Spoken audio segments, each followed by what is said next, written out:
वैसे तो दो भाइयों का रिश्ता किसी दोस्ती से कम नहीं होता। इसी वजह से आप लोगों ने दो भाइयों के बीच अटूट प्रेम की कई कहानियां और किस्से पढ़े ही होंगे। लेकिन हम आज आपको ऐसे दो भाइयों की कहानी सुनाने जा रहे हैं जो अपनी लड़ाई से मशहूर हुए। जी हाँ, हम बात कर रहे हैं दुनिया के दो फेमस शू ब्रांड एडिडास और प्यूमा की। चौंकिए मत, कई लोग इस बात से अनजान हैं कि एडिडास और प्यूमा के मालिक असल में सगे भाई हैं। हालांकि इस अनबन का असली कारण तो किसी को नहीं पता, पर लोग कई तरह की बातें करते हैं। अब आप सभी के मन में सवाल तो जरूर उठा होगा कि आखिर क्यों बन गए दो सगे भाई एक दूसरे के दुश्मन, क्या रहे होंगे कारण और इस प्रतिस्पर्धा में कौन निकला आगे। तो चलिए सुनते हैं दो दुश्मन भाइयों की कहानी जो बने दो बड़े शू ब्रांड। एडिडास और प्यूमा हैं दुनिया के सबसे बड़े स्पोर्ट्स शू ब्रांड। दोनों के फाउंडर हैं सगे भाई। एक भाई का नाम अडोल्फ डासलर जो एडिडास के फाउंडर और दूसरे का रुडोल्फ डासलर जो हैं प्यूमा के फाउंडर। दोनों भाइयों का जन्म जर्मनी के एक गरीब परिवार में हुआ। पिता जूते बनाने की फैक्ट्री में करते थे काम, इसीलिए शुरुआत से ही दोनों भाइयों को जूते के बिजनेस के बारे में काफी ज्यादा जानकारी थी। शुरुआत में डासलर परिवार ने होममेड चप्पलों का कारोबार शुरू किया। अच्छी क्वालिटी से जल्द ही पूरे टाउन में फेमस हो गए।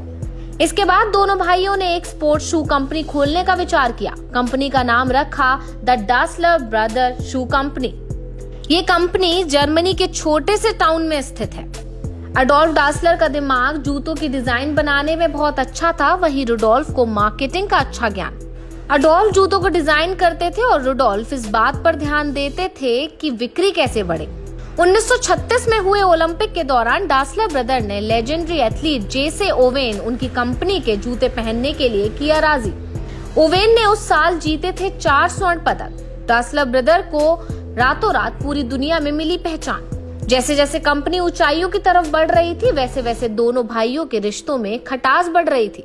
कुछ का कहना है कि दोनों ने एक दूसरे के प्यार को छीन लिया था, तो कुछ का कहना है दोनों एक ही लड़की से प्यार कर बैठे थे। वर्ल्ड वॉर 2 का अंत होने के बाद दोनों भाई भी हो गए अलग और अलग अलग कंपनियों की हुई शुरुआत। एडोल्फ ने अपने नाम और सरनेम के आगे के 2 अक्षरों को जोड़कर बनाया कंपनी का नाम एडिडास। रुडोल्फ ने रखा रूडो, बाद में किया प्यूमा। पूरा टाउन दोनों भाइयों की दुश्मनी के कारण 2 हिस्सों में बटा। दोनों कंपनियों के वर्कर्स को एक दूसरे से मिलने जुलने पर थे प्रतिबंध। 70 के दशक में दोनों का निधन हो गया और शमशान में दोनों की कब्रों को भी एक दूसरे से बहुत दूर बनाया गया। वैसे तो दोनों ही कंपनियां बेहतर थी, पर अडोल्फ ने रेस जीतकर बाजी मार ली।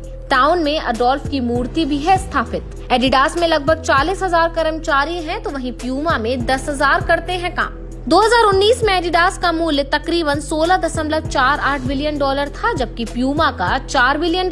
साल 2009 में दोनों ने हाथ मिलाया। कंपनियों ने वर्कर्स के लिए फुटबॉल मैच का किया आयोजन। शू कंपनी में नए युग की हुई शुरुआत।